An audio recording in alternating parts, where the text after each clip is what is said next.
So, mga kabuchi. Oy, kay kanon. Ako ade ay. Kata na lang.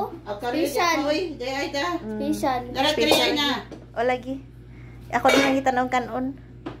So, mga kabuchi, mao ni siya ang suwaki after gisugba, mga kabuchi. So, as gipaig manini mo di. As discussed, mga kabuchi, kani jud ang iyang lubot na tungod sa iyang kapaig na overcook na sa di siya ka mga kabuchi o tungod sa iyang pagka-overcook kay niliki na iyang kuan. So, wala na siya kuan sa baw, mga kabuchi.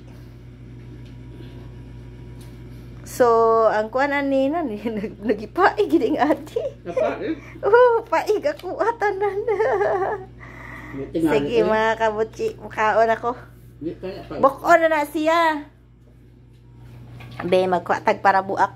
Asa mo yung lupos dito sa kuya? Yung gilanlan. So, mga kabuchi, ana siya kutsara, mga kabuchi. Dayon, ikuan na ang half niya, mga kabuchi. So, ana na siya na napaig yun di eh. Ipaig mo di. Napaig yun? Dapat ini ka hunong og kanang kuan kanang kaway-kaway ba. Na. Imo nang ihaon. Ang dito puat ko na. So mo ni siya ang unod sa suwaki, mga kabuchi niya.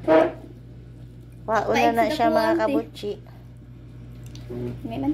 Ay sa ka. Kaya ko usad eh. Daoy di umada, paigugod. Ang kaon tayo ng butsi.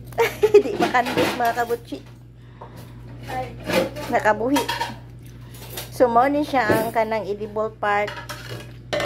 Nakaunon, mga kabuchi. Hawit na akong puan nga rin. Kaya ko kabuchi.